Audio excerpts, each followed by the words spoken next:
काव्यांश 3। क्या देख न सकती जंजीरों का कहना, हथकड़ियों को क्यों ये ब्रिटिश राज का कहना। कोल्हू का चरक चूं जीवन की तान, गिट्टी पर अंगुलियों ने लिखे गान। हूँ मोट खींचता लगा पेट पर जुआ, खाली करता हूँ ब्रिटिश अकड़ का कुआं। दिन में करुणा क्यों जगे रुलाने वाली, इसलिए रात में गजब ढा रही काली। इस शांत समय में अंधकार को भेद, रो रही क्यों हो कोकिल बोलो तो। चुपचाप मधुर विद्रोह बीज, इस भांति बो रही क्यों हो कोकिल बोलो तो। शब्दार्थ, चरक चूं कोल्हू चलने की आवाज। जब कोल्हू चलता है तब उसमें से जो आवाज आती है उसे चरक चूं कहते हैं। गिट्टी, पत्थर, मोट, कोल्हू का चरसा, जो कोल्हू का जो फ्रेम रहता है उसे हम चरसा कहते हैं। गजब ढाना, आतंक मचाना। तो चलिए भावार्थ जान लेते हैं। कवि कोयल को संबोधित करते कहते हैं कि हे कोयल, तुम क्यों क्रंदन कर रही हो, तुम क्यों चिल्ला रही हो, क्यों चीख रही हो, क्यों तुम्हें पीड़ा हो रही है, क्यों वेदना हो रही है। क्या तुमसे हमारी जो हथकड़ियां हैं, जो बेड़ियां हैं, वो तुम्हें पसंद नहीं आ रही, तुम उनको देखकर बहुत दुखी हो रही हो।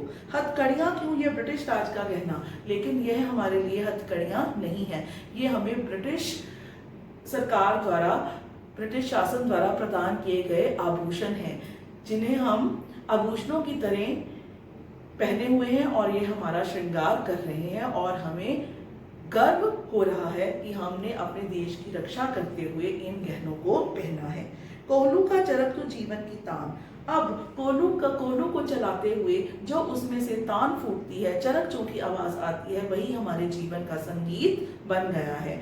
और अब हम इसमें दुखी नहीं होते, अब हमें इसमें भी आनंद आने लगा है, रस आने लगा है। गिट्टी पर अंगुलियों ने लिखे गान। गिट्टी, जेल में रहते हुए कंकड़ पत्थर को तोड़ते हुए हथौड़े से जब हम बड़े बड़े पत्थरों को तोड़ते हैं तो ऐसा लगता है कि जैसे हम अपनी अंगुलियों से स्वतंत्रता के गीत लिख रहे हों।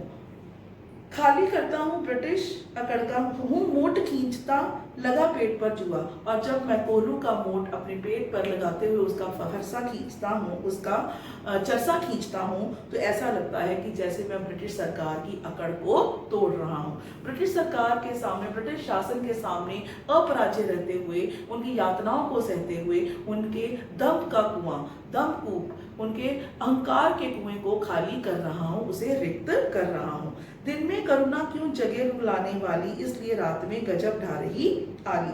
दिन में करुणा क्यों जगे, इसलिए तुम दिन में कभी भी यहाँ नहीं आती हो, तुम सदैव रात को ही यहाँ पर आती हो, क्योंकि तुम जानती हो कि दिन में यातनाएं दी जाती हैं और उस समय हमें अत्यंत उस यातनाओं को सहने के लिए अत्यंत साहस की आवश्यकता होती है। इसलिए उस समय इस मधुर स्वर का कोई अर्थ नहीं है, इसीलिए तुम रात में आकर गजब ढा रही हो, रात में अपने विद्रोह भरे स्वर बिखेर रही हो। लेकिन ऐसा क्यों, इस शांत समय में अंधकार को भेद रो रही हो क्यों, और इस रात के समय में तुम अंधकार को भेदती हुई क्यों क्रंदन कर रही हो, क्यों रो रही हो, क्यों चिल्ला रही हो कोकिल बोलो तो। और चुपचाप हमारे अंदर ब्रिटिश शासन के प्रति विद्रोह के बीज क्यों बोना चाहती हो कोकिल बोलो तो, कोकिल उत्तर दो।